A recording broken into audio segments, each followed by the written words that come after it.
It seems like something's bothering Lorenzo lately, but he won't open up to me about it. Surely he's not upset that I agreed to teach those two children. I'll have to talk him around. I have a good feeling about those kids. They're naturally talented, and it seems like they're not new to the world of magic. They have all sorts of fantastic ideas. All I'm really doing is helping them develop a more professional standard training plan. They wanted to call me Master, but I told them they absolutely mustn't. Any magician worth their salt could have taught them what I have. They're the geniuses here. Compared to them, I don't deserve to be called any sort of master. With time, I have no doubt that they could become far greater magicians than I. My only concern is why they're so mature for their age. I fear they've had to grow up too fast. I don't dare to imagine what they must have been through. Gemma thinks so too. She doesn't like being around them. Says that their eyes are too piercing. They don't bother me, but then again, I've never been the sharpest tool in the shed.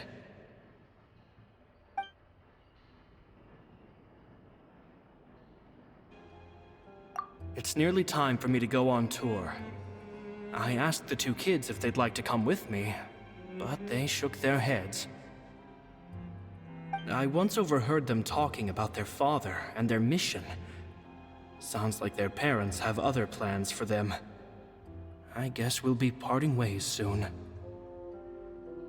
It's only been 10 days since I first met them, but I think that I've gotten a feel for their personalities now.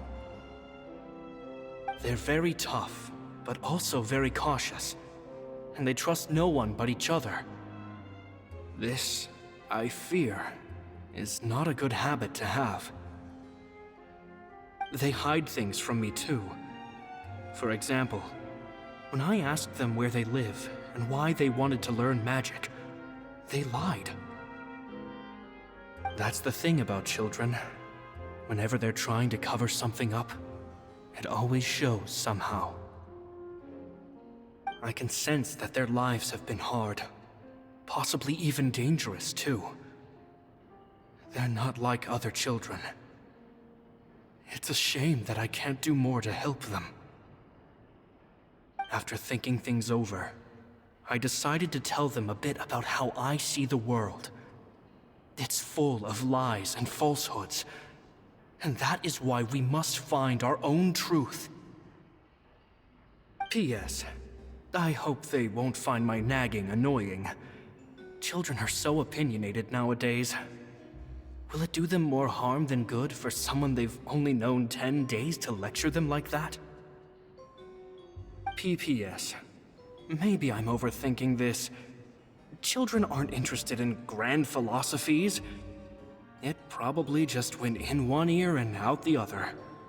I bet they've already forgotten every word I said. Oh, Caesar, Caesar. Just mind your own business next time.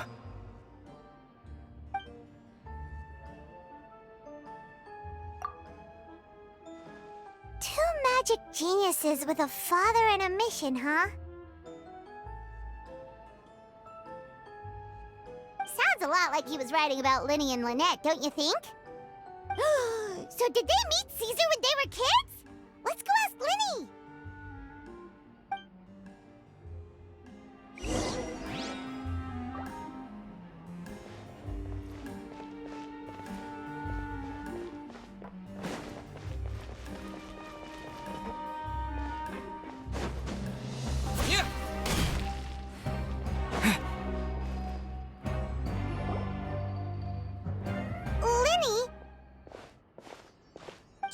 Hold that thought.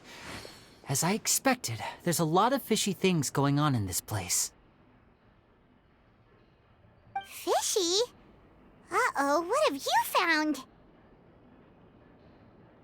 All in good time. Before we go over our new leads, I want to tell you how a high-altitude escape is performed. First, the magician slots themselves into a magic box in full view of the audience.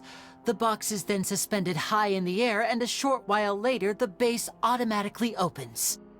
At this point, a dummy will fall out of the box, but it looks real enough to grab the audience's attention, and they start wailing and screaming. Meanwhile, the real magician, who has by now blended into the crowd, waits for a good moment to make their appearance and put on a hysterical performance. Oh no! Is that me? Did I just fall to my death? Very vivid description. Paimon can really picture it. And then what? The audience's gaze then turns to the magician, and by the time they realize what's happened, the dummy has vanished, as if everything that just happened was some sort of shared illusion. Of course, that's just how I think the process should work, theoretically speaking. The inventor of this trick never performed it successfully. When the box opened, Caesar was the one who fell out, and not the dummy. He fell right to the ground from the highest point of the opera house. No one could hope to survive that fall, not without a vision at least. And no one else has ever attempted this trick since. My understanding of how it works is just based on what I could gather from his notes and the relevant gadgets here in his workshop. So Caesar's famous high-altitude escape has never been done, huh? Paimon was about to say how cool it would have been to see it in person, but if it's that dangerous, it's probably for the best that no one else tries to do it. Wait a second. So if a dummy's supposed to drop out of the box, then where does the real magician go? How does he get out? Glad you asked. That brings us to the secret of said box. This box right here is the one that Caesar constructed himself to use in the performance, and it's not as simple as it looks. Inside, there's a device that only the magician himself would know about. Once the magician's inside and the box is lifted up into the air, the audience's view of the box is fixed at a certain angle. From where they're standing, they have a clear view of the front, sides, and bottom, but the back and the top are now no longer visible. At this point, the magician presses a button inside the box, opening a secret door out of view. He then escapes through this trap door onto the opera house roof, waits for the dummy to fall and distract the audience, and quietly returns to ground level. That's way simpler than Paimon imagined. Even Paimon could probably do it. Well, there's a little more to it than that, of course. The hardest part of this trick is controlling the audience's mood and reactions. That takes an exceptional degree of showmanship. There's the falling dummy, the miraculous reappearance, the pompous performing.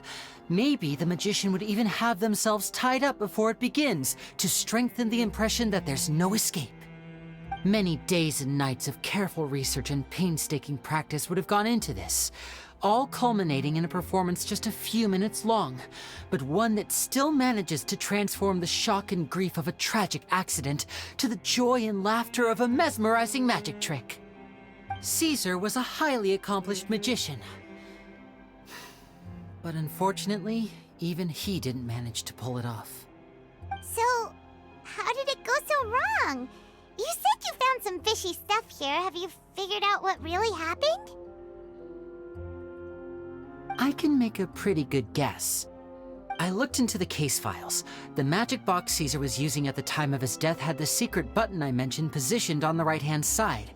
And sure enough, he always used his right hand as his dominant hand in public. Okay. Nothing suspicious there. But here's the strange thing. Most of the devices in this workshop have the mechanism on the left-hand side, including this box right here, which leads me to believe that Caesar was in fact left-handed.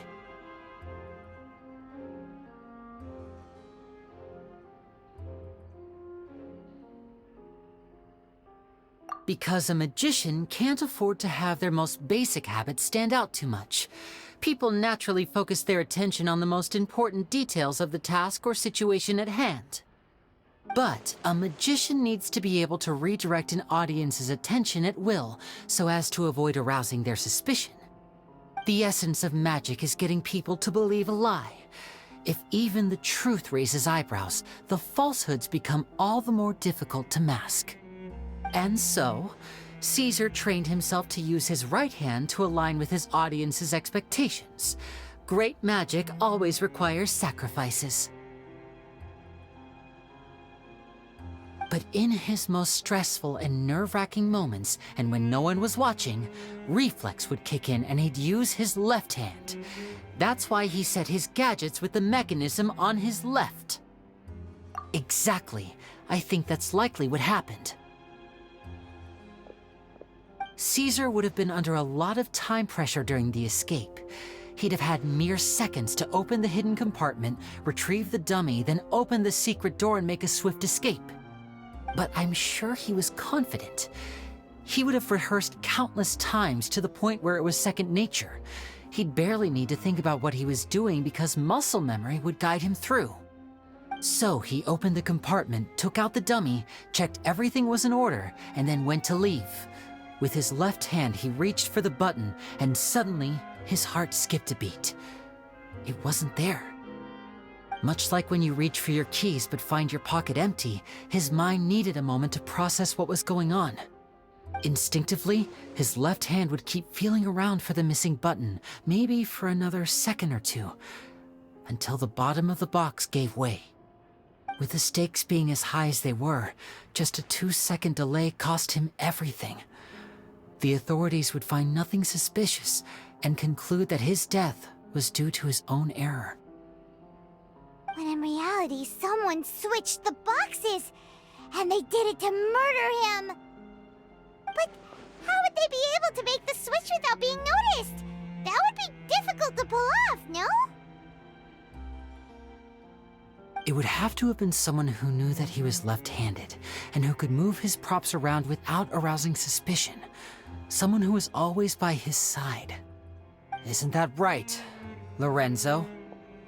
You just couldn't let sleeping dogs lie, could you?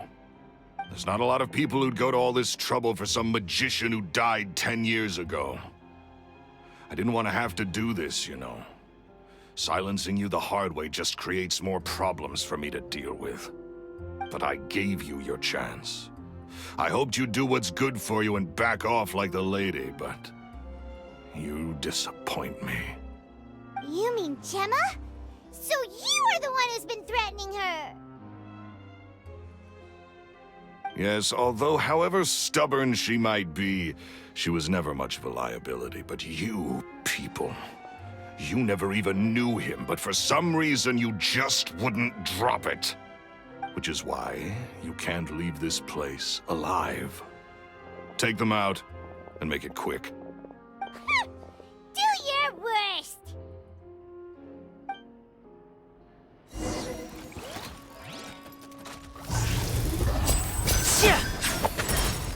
Step right up! The wind knows me. Swift and merciful. Fallen leaves, adorn my night! Wind strike! Witness the power of the wild rain. Outlines your fate. Spirit blade, attack! One with my blade. A round of applause!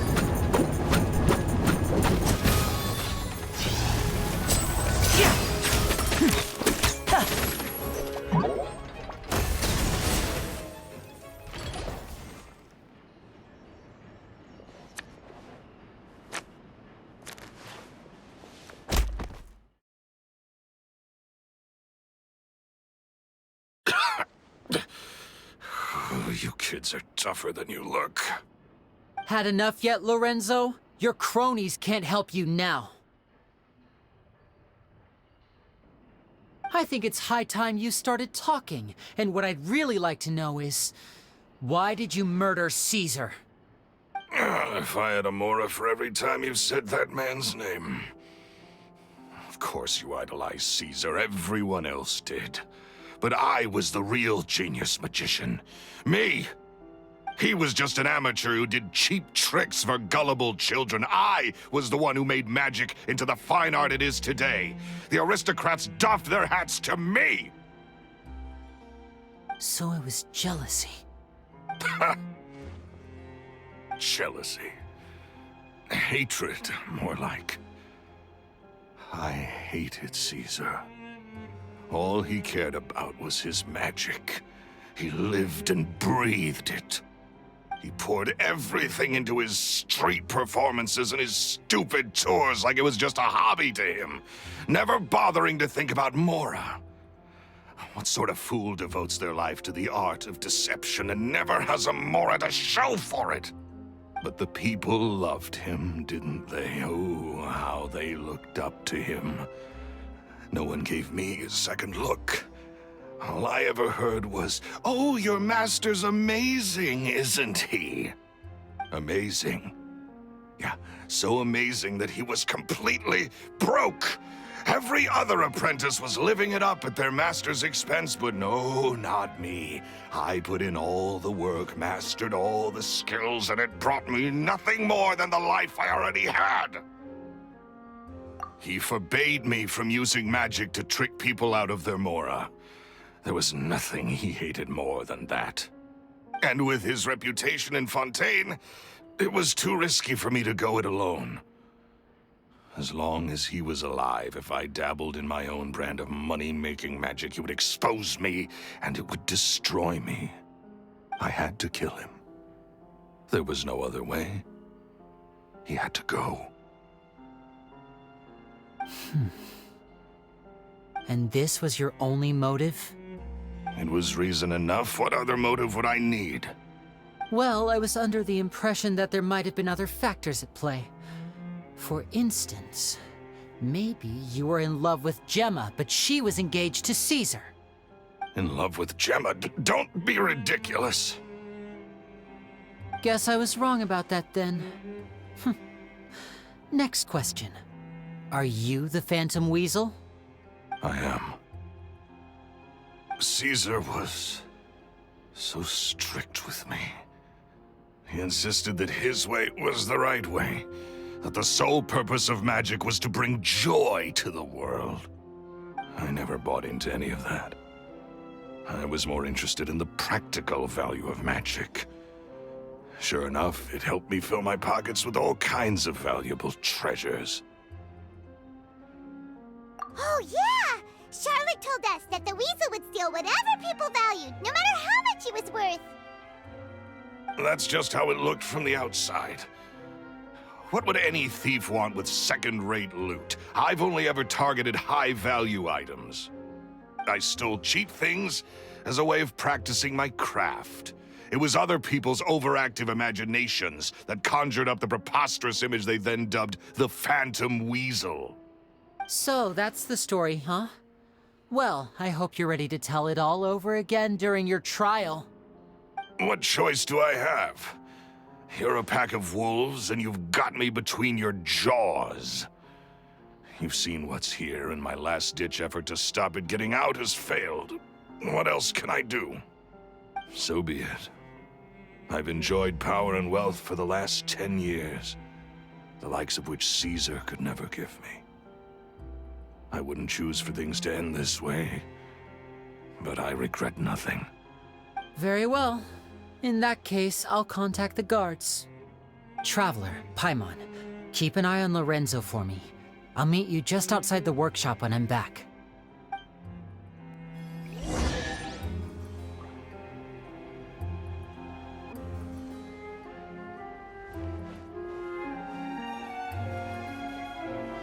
At least I can finally stop looking over my shoulder now.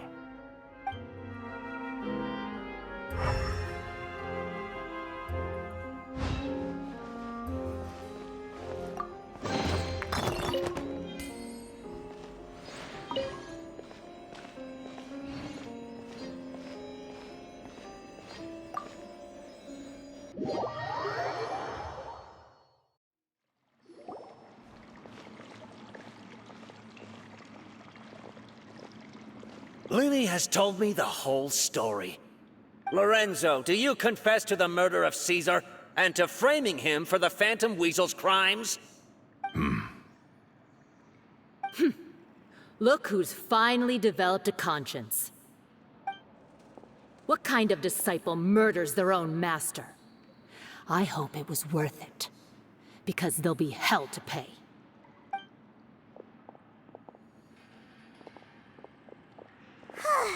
Looks like it's all over. What should we do next, Lenny? Should we start preparing for your show? Let me think. Let's rendezvous with Lynette and Gemma first. With Lorenzo in custody, Gemma will no longer have to fear for her safety. Good point. We should go tell Gemma the good news right away. It'll give her some peace of mind for sure.